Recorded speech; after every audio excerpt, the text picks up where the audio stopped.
Et salut les astro-curieux, j'espère que vous allez bien. Et voilà, me voilà de retour enfin.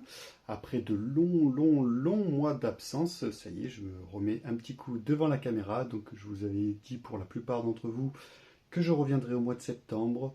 J'avais prévu de revenir un petit peu avant, mais bon, les choses ont fait que. Et là, je reviens avec une vidéo pas mal intéressante, c'est-à-dire qu'on va parler du 10 septembre, parce qu'il va se passer peut-être des choses un petit peu le 10 septembre, et c'est surtout qu'il y a pas mal d'amis qui m'ont demandé et qui m'ont dit, alors, qu'est-ce qui va se passer le 10 septembre selon toi? Et du coup, j'ai fait, oh, parce que bon, vous savez que je vous ai déjà parlé d'une certaine date euh, à l'été 2026. Et c'est là où ça bougera, mais ça on reviendra sur la fin de la vidéo pour parler de ça un petit peu plus de comment ça va se dérouler. Mais c'est vrai que j'ai l'impression que c'est un fantasme de la plupart des gens, de voir les choses un petit peu agir, de voir les choses un petit peu tomber. Je ne sais pas combien de premiers ministres on a fait là sur ce mandat, mais enfin bref. Et donc du coup on m'a demandé mon avis. Donc moi j'ai pris ma petite application, j'ai regardé un petit peu ce qu'il y avait dans l'air, dans le ciel ce jour-là, et voilà. Et du coup je trouverais ça très intéressant de faire une petite vidéo là-dessus pour la reprise. Alors qu'est-ce que nous avons dans le ciel de vachement intéressant, de vachement dangereux en fait surtout? Nous avons la Lune. Vous savez que j'attache énormément d'importance au mouvement de la Lune, car c'est ce qui bouge le plus rapidement possible là-dedans, en dehors de l'ascendant, hein, des angles. Parce que bon, l'ascendant, c'est l'écliptique, c'est là où se place le Soleil, et vu qu'on tourne sur nous-mêmes, eh ben, en 24 heures, l'ascendant, il a fait un tour. Mais la Lune tourne autour de la Terre, et donc du coup, en 28 jours, elle a fait le tour du zodiaque. Donc elle reste 2 jours à peu près dans un signe, 2 jours et demi. Et là, ce jour-là, eh ben, elle tombe en bélier. Bélier, vous le savez, la guerre, la violence, hein, Arès, hein, c'est gouverné par Mars, hein, le dieu de la guerre. Et donc déjà au niveau des émotions, parce que la Lune ça régit nos émotions, et là ben déjà on va avoir des émotions un petit peu violentes, hein, à l'intérieur, ça va un petit peu bouillonner, sûrement un peu trop d'envie peut-être de violence et de casse. Et c'est surtout que dans tout ça, on a une magnifique opposition qui se forme. Donc là, j'ai pris le thème à 11h30, midi. Hein, parce que la Lune, ça va très très vite. Hein, ça fait environ... ça fait je sais plus combien de degrés par jour, mais ça bouge très vite. Ça fait presque une dizaine de degrés. Hein, je crois que ça fait entre 6 et 8 degrés par, je dis peut-être une bêtise. Enfin bref, ça va très très vite. Donc là, 23 degrés, Mars 22 degrés, en balance, en opposition. Donc là, vachement gros conflit, hein, lutte de pouvoir, démonstration de force. Comme j'ai écrit là-haut, hein, c'est mes petites sèches. Une envie de combattre, conflit interne émotionnel. Voilà, donc ça va être vraiment le gros point où il va falloir faire très attention. Et surtout qu'à ça, vous voyez, ça fait une sacrée flèche avec les traits rouges. Il va falloir que je rachète un Véleda rouge, je sais, on va pas très bien les traits. Mais on a ce joli petit carré avec Pluton, un carré ici avec Jupiter, et Jupiter qui refait un petit carré à Mars. Yes, super bonne ambiance. Alors là, du coup, par rapport à ça, il faut faire attention de ne pas céder à la violence.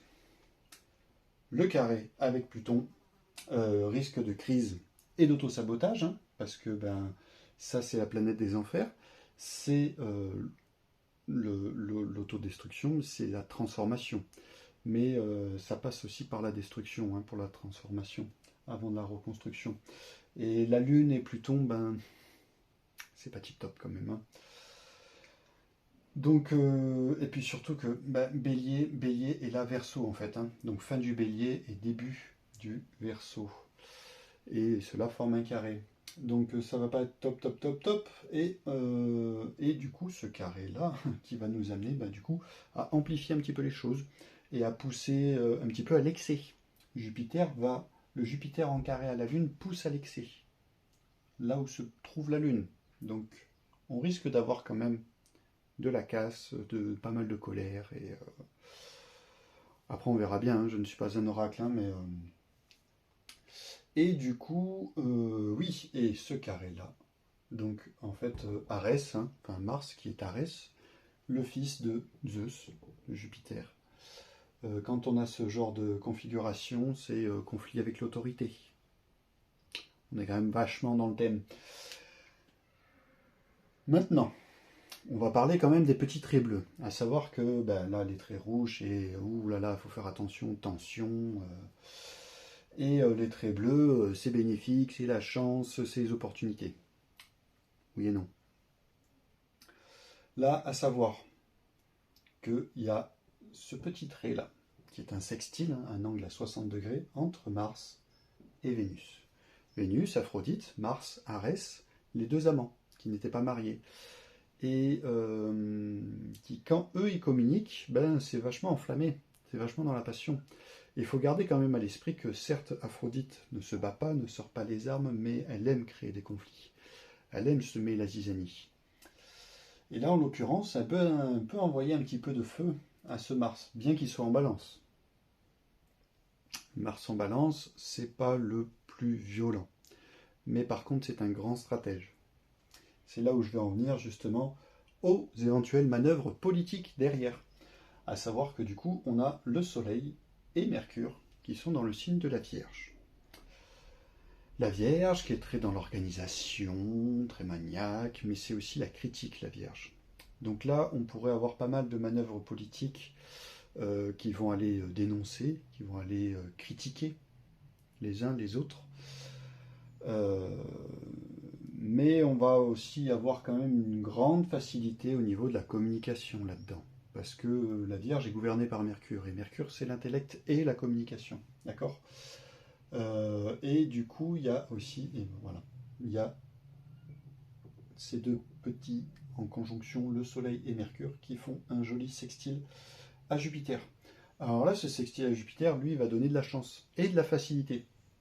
La facilité dans la communication, la facilité dans la critique.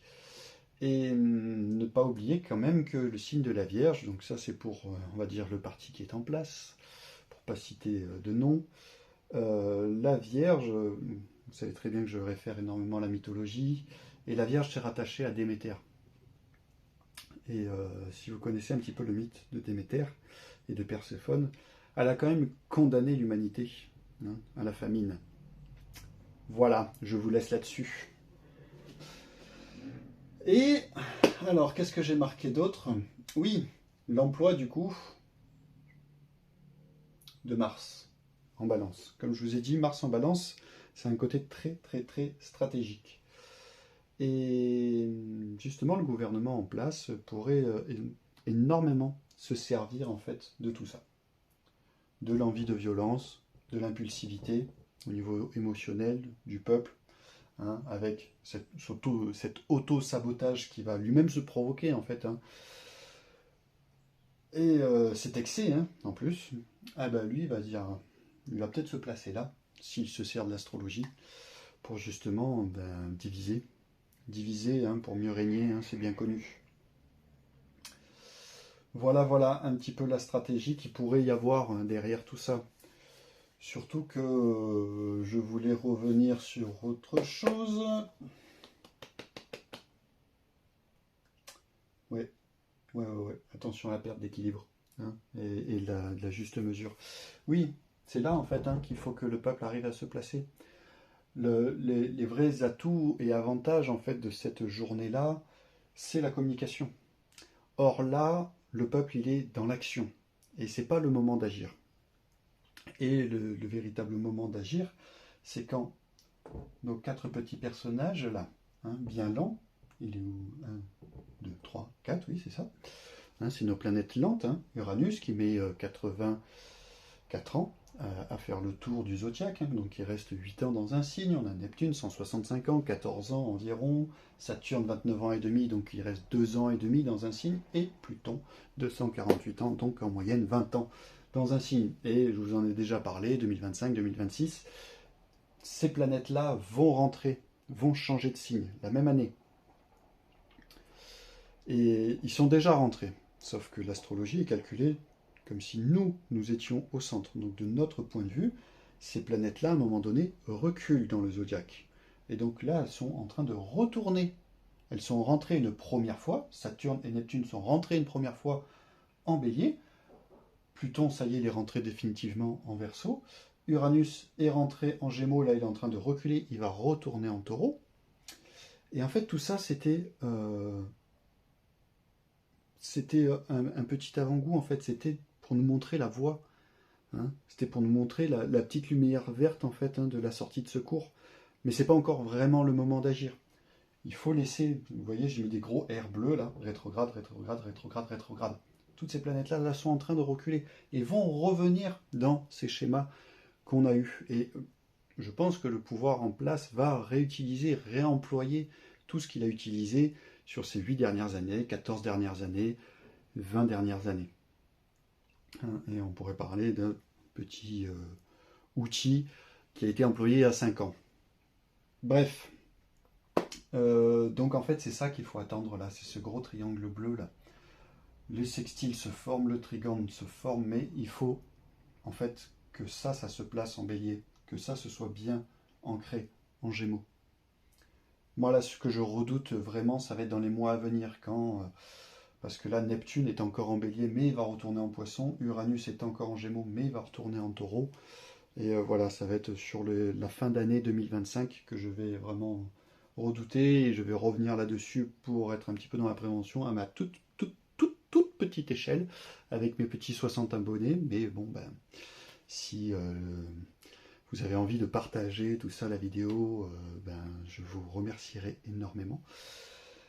Mais bon, nous verrons et j'espère que nous pourrons débattre jeudi, vendredi, tout ça, un petit peu du résultat de ce qui s'est passé de cette journée du 10 septembre 2025. Je crois que j'ai à peu près dit tout ce que j'avais à dire. Cette vidéo va être peut-être un petit peu plus longue que prévu. C'est la reprise pour moi devant l'objectif et surtout que j'ai fait ça vachement en moins d'une heure parce que j'ai plein d'autres choses à faire encore et je suis pas encore bien en place. Vous voyez, j'ai pas remis mon petit décor derrière qui servait pas à grand chose, mais j'ai des projets de faire un joli décor et de faire des efforts sur le montage aussi. Voilà. Je vais essayer de pas trop dire trop de voilà aussi, hein, mais du coup voilà. Je vous fais de gros bisous, portez-vous bien et surtout n'oubliez pas que nous ne sommes pas des archétypes. Ciao ciao ciao, portez-vous bien.